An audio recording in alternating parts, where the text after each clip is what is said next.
Halo teman-teman semua, perkenalkan nama saya Cantika Maharani dari Prodi S1 Pariwisata. Di sini saya akan menjelaskan sedikit tentang riset pasar dan pemasaran destinasi pariwisata. Jadi riset pasar dan pemasaran juga dapat membantu mengelola destinasi dalam mempelajari lebih lanjut mengenai pertumbuhan, harapan, persepsi, kepuasan, dan kesetiaan pelanggan mereka. Baik, seperti yang saya sudah jelaskan sebelumnya, mengelola destinasi wisata pariwisata pada dasarnya terdiri dari aktivitas-aktivitas yang bersifat strategis, taksi maupun teknis. Aktivitas tersebut dilakukan melalui proses pengambilan keputusan dan tepat tidaknya pengambilan keputusan dilakukan seringkali bergantung pada kualitas informasi yang diperoleh. Jadi dalam hal ini riset pasar dan pemasaran memainkan peran penting sebagai penyediaan informasi yang valid, meyakinkan dan dapat menambah tingkat kepercayaan diri terhadap pengambilan keputusan pemasaran. Jadi ada beberapa alasan mengapa riset pasar dan pemasaran itu penting dalam profesionalitas pengelolaan destinasi pariwisata. Jadi yang pertama, pelanggan itu riset pasar dan pemasaran dapat membantu destinasi dalam memahami perilaku pengunjung, citra destinasi di mata pengunjung, atau tingkat kepuasan pengunjung dan lain-lain. Yang kedua, ada pesaing. Riset pasar dan pemasaran dapat membantu destinasi dalam memahami dan menilai perilaku pesaing, membandingkan kekuatan destinasi antara pesaing dan lain-lain. Yang ketiga adalah percaya diri. Riset pasar dan pemasaran dapat meminimalkan peluang risiko yang akan terjadi dalam setiap pengambilan keputusan. Dan yang keempat, kredibilitas pasar dan pemasaran dapat meningkatkan kredibilitas pengelolaan destinasi dan juga klaim destinasi berserta para pemangku kepentingan dalam program-program pemasaran. Yang kelima, ada perubahan. Riset pemasaran dan pasar membantu pengelolaan destinasi wisata dan para pemangku kepentingan untuk selalu up to date terhadap perubahan-perubahan lingkungan yang dinamis.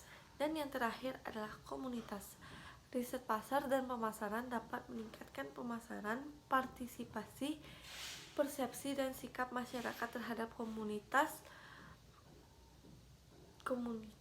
terhadap dampak dari pembangunan pariwisata di tempatnya. Jadi selanjutnya saya akan menjelaskan pengertian riset pasar dan pemasaran.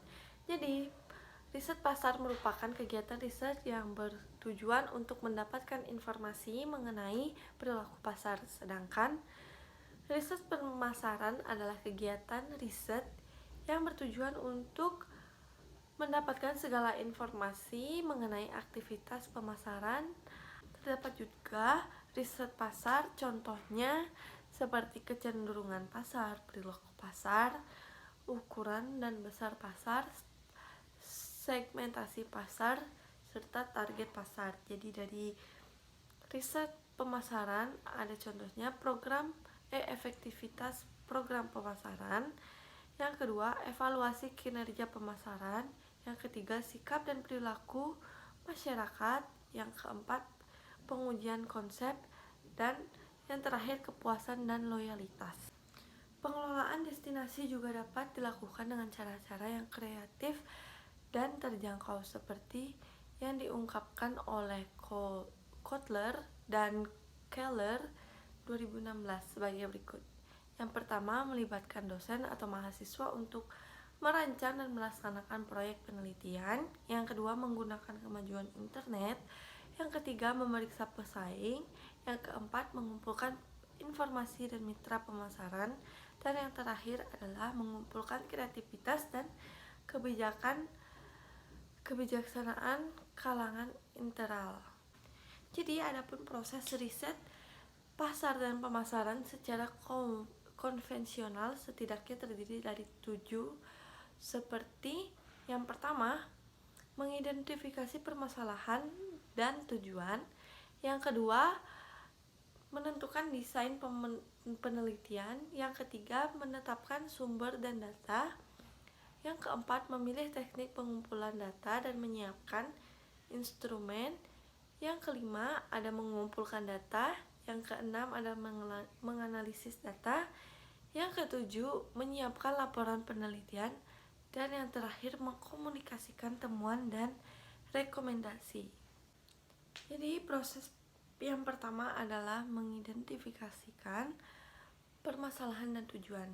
Jadi proses ini merupakan proses yang sangat penting karena salah dalam mengidentifikasikan permasalahan, maka akan salah dalam melakukan pengambilan keputusan. Proses pengambilan keputusan dimulai dengan menemukan masalah dan apa permasalahan yang harus diselesaikan. Itu yang kedua, menentukan desain penelitian. Jadi, desain penelitian memberikan prosedur untuk mendapatkan informasi yang dilakukan untuk menyusun dan menyelesaikan permasalahan dalam penelitian. Jadi, desain penelitian umumnya dapat dibagi menjadi 3, yaitu tujuan, waktu, dan penyelidikan. Jadi yang keempat ada memilih teknik pengumpulan data dan menyiapkan instrumen penelitian.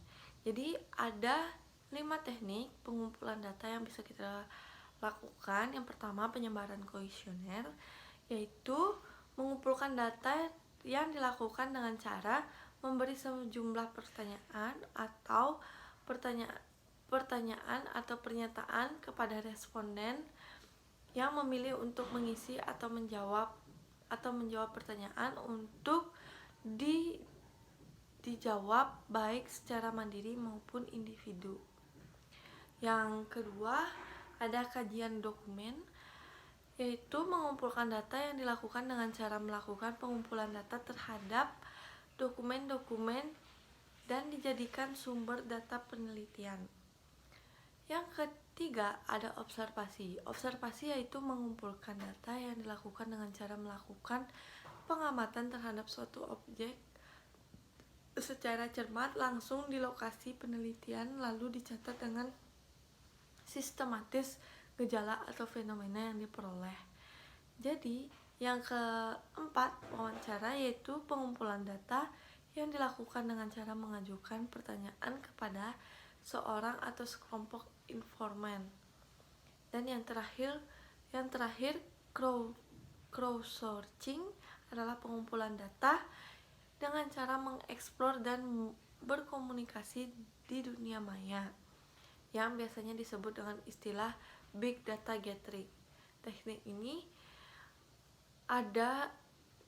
lahir dengan era industri 4.0, yang salah satunya internet yang memungkinkan manusia bisa saling bertukar data dan informasi tanpa mengenal jarak dan waktu. Yang kelima, ada pengumpulan data.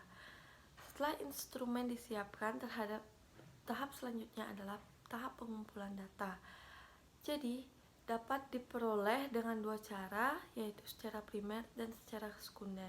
Data primer merupakan data yang diperoleh langsung dari sumber asli, dan data sekunder adalah data yang diperoleh secara tidak langsung atau data yang diperoleh atau dicatat oleh pihak lain.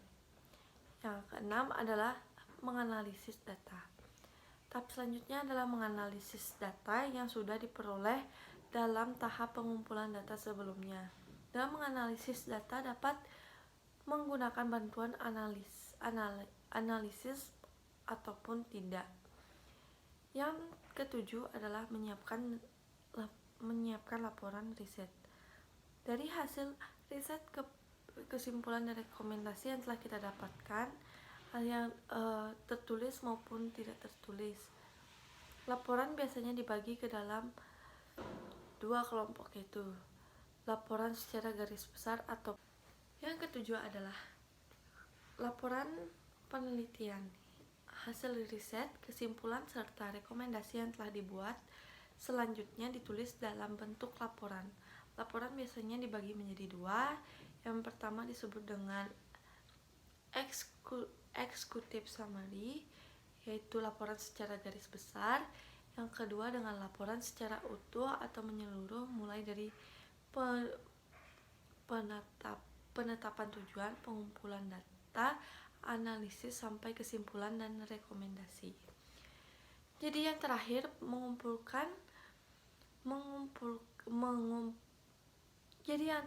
mengkomunikasikan temuan dan rekomendasi. Tahap terakhir